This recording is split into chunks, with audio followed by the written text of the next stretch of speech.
Ici, c'est Médine, ville des secrets et symbole caché dans la lumière de clair de lune, d'une couleur de l'espoir, ville ensoleillée de cordialité.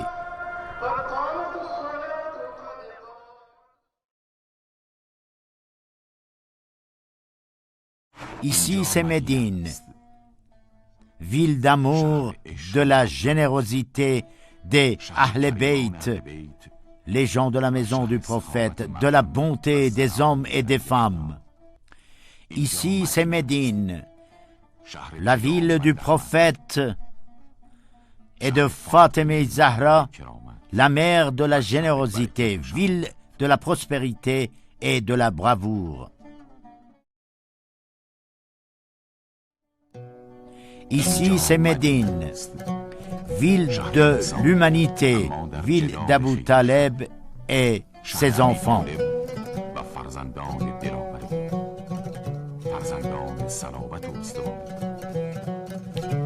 Ici, c'est Médine, deuxième paradis après la Mecque, ville remplie d'odeurs des fleurs et où on écoute une mélodie retentie de l'azan du haut des minarets.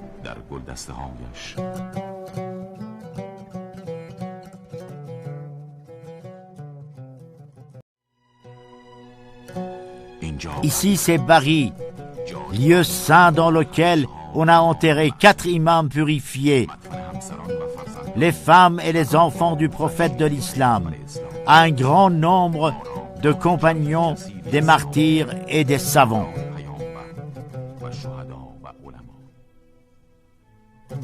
Ici, c'est Bari,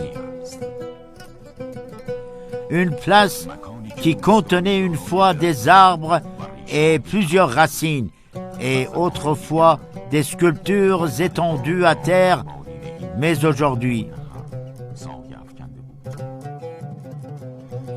Ici, c'est Bari,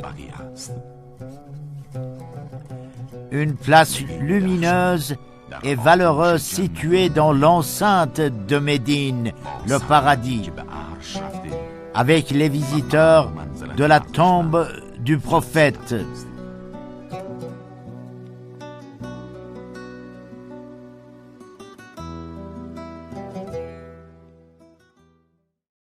Actuellement, les visiteurs ont droit d'y entrer 2 fois chaque jour à tour de rôle, après la prière de l'aube et après la prière de l'après-midi. Parmi les premiers Ansar qui furent enterrés à Bari, on a Asad ibn Zarare, et parmi les Muhajirin, c'est Ousmane ibn Maz'oun, et Ibrahim, fils de l'envoyé de Dieu, est aussi enterré dans ce cimetière. Ensuite, les habitants de Médine s'étaient intéressés d'y enterrer les chefs de leur tribu. C'est ainsi que chaque tribu de Médine avait coupé des arbres et aménagé une place pour l'enterrement. Peu à peu, les gens ont abandonné l'ancien cimetière de Médine qui s'appelait Bani Sulaimi et Bani Haram. En ce qui concerne les vertus de Bari, on trouve plusieurs hadiths qui ont été rapportés de l'envoyé de Dieu, tels que 70 000 personnes seront ressuscitées à Bari. Leurs visages apparaîtront une lune à 14 côtés. Et dans un autre hadith, il a dit 70 000 personnes seront ressuscitées à Bari. Leurs visages apparaîtront comme une lune à 14 côtés. Et elles seront enterrées au paradis sans jugement.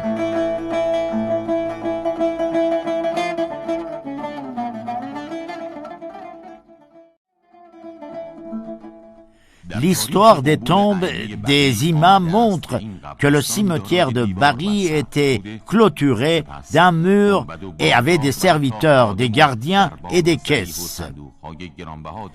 Mais cette clôture fut détruite en l'an 1344 de l'Hégire.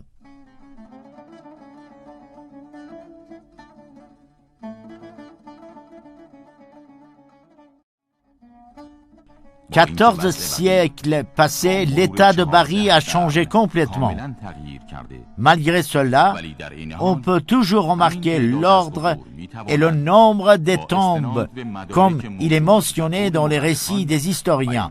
Par exemple, les tombes de toutes les personnes apparentées au prophète se trouvent dans la partie ouest de Bari, et les tombes des 4 imams, l'Abbas et de Fatemeh bin Assad, se trouvent dans un même côté.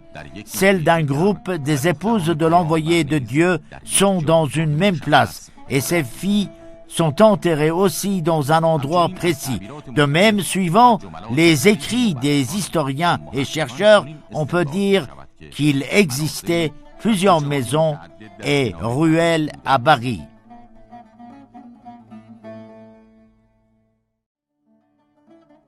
La porte de Bari s'orientait vers la mosquée du prophète. Nul doute, l'envoyé de Dieu entrait dans le cimetière par cette porte.